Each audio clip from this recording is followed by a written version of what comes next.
Guys, welcome to a brand new episode of Mirror Artistry. It's again about contouring and highlighting as we know it today, meaning 2021.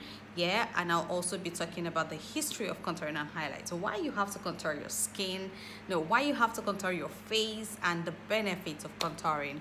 So I'll talk about that, how contouring and highlighting evolved, how it came into existence first of all, and how we know it today. And I'm going to be doing a part of my face for the way we used to do contouring and highlighting, now how we do the contouring and highlighting. And this is the main essence of contouring and highlighting, is to sculpt your face, to give your face that lift, to give you that no surgery look. Yeah, so for those of us that have round faces, chubby cheeks, contouring and highlighting, contouring has been really working for me, helped me like structure my cheeks and all that. So contouring and highlighting has been existing way back since the 1920s and 1930s.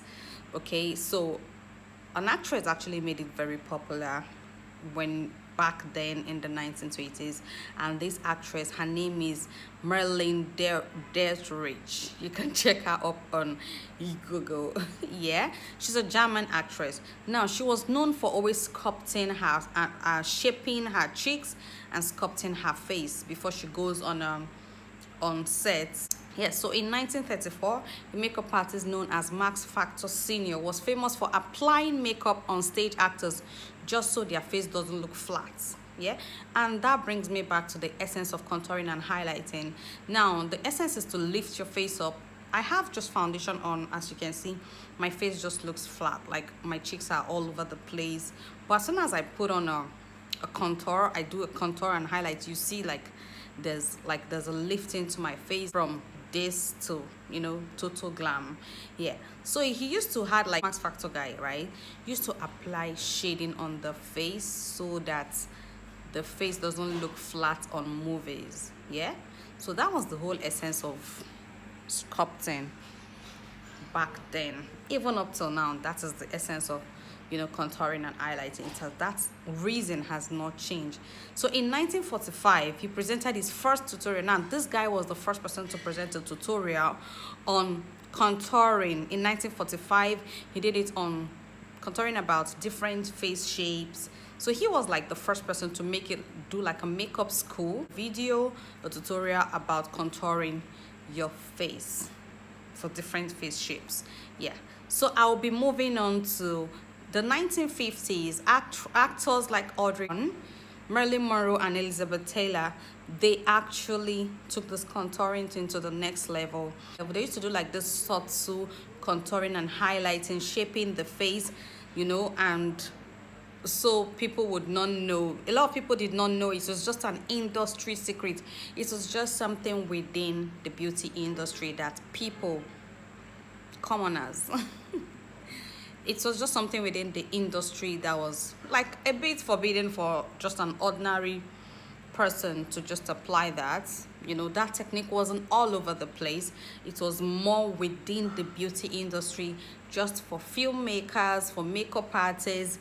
In the 1990s, a celebrity makeup artist called Kevin Alkine actually brought back this contouring and highlighting thing. So he made it like his secret weapon. Yeah, because truth is, every makeup artist have that secret thing that makes their makeup stand out. And then he used to like do the subtle contour, sculpted, chiseled look as a signature for his clients and actors that he worked on. So he worked on actors like Gwyneth Paltrow, Janet Jackson, and then he used to give them this like facelift. Back then, contouring was for elites, like it wasn't so popular. Now, the person that made contouring popular was my girl Kim Kardashian.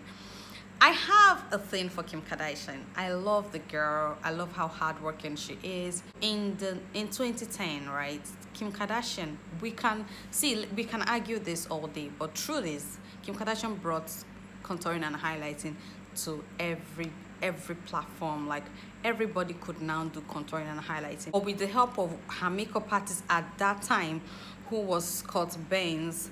and then he was responsible for the first contouring and highlighting look she posted on Instagram, and then they created this really razor sharp cheekbones.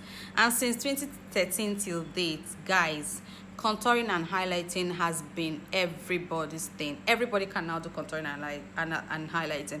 Even a 5-year-old girl can do contouring and highlighting. So now let's talk about contouring and highlighting today. Back then we used to do it right here. Yeah, now it has taken a different form and it's up here. So while I'm applying my contouring, I will be doing the old technique on this side, that's the right side of my face, and the new technique on the left side of my face. Yeah, I hope I remember. So I wouldn't be talking while applying to save time, so I'll just do a voiceover to explain. I was trying to do the contouring for the old technique. I'm trying to blend, and then under my chin as well, and then my forehead, my hairline. Blend, blend, blend. Very important to blend that out. Yes. So that's where you start your contour, that old technique. Now this is the new technique. Just above, just where the end of your hairline is, you start to contouring. So that's the new technique. The new technique has to be right on top of your cheekbone, right? And then I'm blending with this brush because it's fluffier, so I can have like a much even blend on my face. So I try to use this this stick, which is a Match Master stick from MAC in 8.0 to contour my nose. Actually, on my cheeks, I used Studio Finish Concealer from MAC Cosmetics in NW55. Yeah, I'm blending that. It's very important to blend your nose bridges into your brow line so that no harsh lines will show. Blend, blend, blend. Very important to blend. Yes, blend until it goes into your brow line. Connect it with contouring of your eyeshadow. And then it's important to cut the nose so it doesn't look all straight down like a Pinocchio. Yeah, so this is the old way of highlighting with the concealer, right? The old way, you have to put a lot of concealer, and then, you know, it's important to actually put the concealer under where the contouring stops, so that it can be more like cut out. Yeah. So the concealer I'm using Studio 24 Hours from MAC as well. Concealer is really nice, quite matte. So I'm using 2 shades. I like to use 2 shades. I use my exact shade NC45, and the other shade I used was, the lighter shade was NC42. Yeah, so I'm blending that with my beauty blender. Blend, blend, blend. Really important to blend, no harsh lines. So blending that out with a brush. That's the old technique. I would like to also add that even though it's an old technique, there are people that their face shapes would, you know, still work with that old technique. So the fact that we call it old technique doesn't mean you should roll it out. Yeah, if it works for you, please stick with it. So now this is how we put the highlight now, the concealer, the lighter shade, just a little bit under your eyes, not overdoing it. Blend, blend, blend to avoid any harsh lines. Blend, blend, blend. No harsh lines allowed. So this is what I'm going to do a cutout with a concealer, still in NC42. So I mixed NC42 and NC45 to highlight my under eye, and also to highlight beneath my contour. And if you look closely, this contour was a bit low, so I had to cut it higher to be on my exact cheekbone, and then to ensure that it stays right on my cheekbone. Yeah, and then give me that lift I need on my cheekbone. So I'm blending, blend. Very important to blend. No harsh lines, please.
Here I'm doing a blending, highlighting my nose, the tip of my nose with a smaller sponge.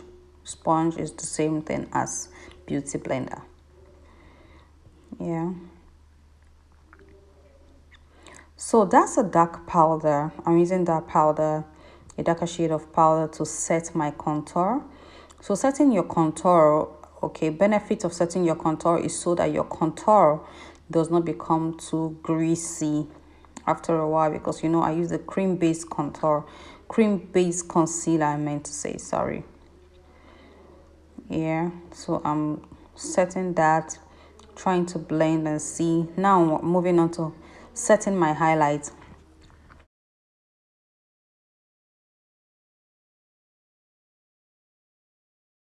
I can't remember the name of this setting powder I used, right? But it's white. So on the other side, which is the new technique, I'm just setting lightly. If you notice, I'm not like, you know, I'm not caking my skin with the setting powder. I'm just using this MAC brush here to blend, to like place it and blend it right away.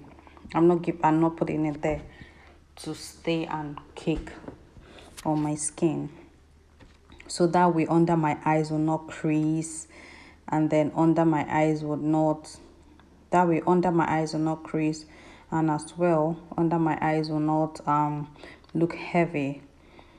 Yeah, so I'm blending, I'm dusting out the excesses, the setting powder. I'm using this smaller brush to like blend it through. Yes, so here I actually used an Inglot loose powder. You know, I'm using it because it has more like a yellowish undertone, which is more of what my skin needs. Yeah, and to blend out the whole whitish. Now here I was explaining that, okay, highlighting on the old part, you go around like you make a sign, like a 3 sign, but highlighting on in the new technique, you don't have to follow that same rule, the like drawing a 3 on the side of your face.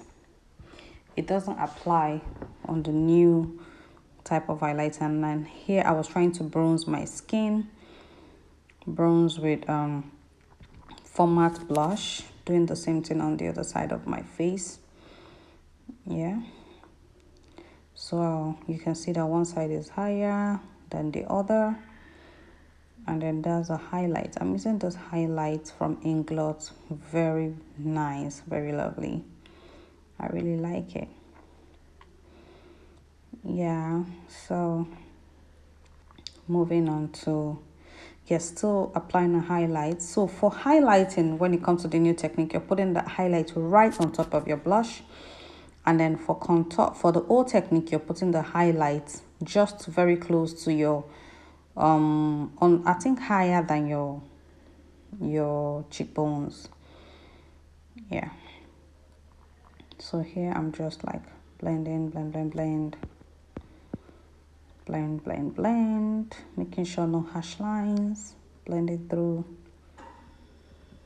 Yeah, so you blend until you see no more harsh lines. So I use a brown pencil to line my lip, and I use this MAC lipstick called Tabla Brown. Use it to like line my lip as well. And I'm using a matte lipstick from MAC as well called Back in Vogue. Y'all know I'm a MAC girl. Now this is the difference. This contouring and highlighting, and this contouring and highlighting. If you ask me, I actually prefer this side, the right side part of my face, because now this lifts my cheek up and then my cheekbone. So the whole technique idea is doing everything on your cheekbone, like literally on your cheekbone, so your cheekbone like looks, it lifts up your face. Now this used to be the normal way to contour and highlight, right? And then this contouring, but I mean, do not forget as well, the contouring and highlight has to do with your face shape. Now this is what generally this is just a generic way to do your contouring and highlights, right? But also make sure you find out, or you research the best way to contour your face depending on your face shape. This used to be below, way, like we used to use this to measure our the way to contour right there, but now the game has changed, right? And this is the game changer. This actually right below your cheekbone, and then your blush stays right on top of your contouring, and then the highlight stays on your cheekbone. So this actually is subtle, and this is not overdoing it, and then this is how we used to contour. But whatever works for you, please stick with it. Yes, so that will bring us to the end of this tutorial. And to my channel, please do not forget to give me a thumbs up, and then subscribe to my channel and leave a comment. Thank you so much. If you've been if you've always been a part of this, of my channel, and then you've subscribed long time ago, I would like to say a very big thank you. And thank you for your support. Thank you for being a real G. Yeah, so that is that. So that'll bring us to the end of this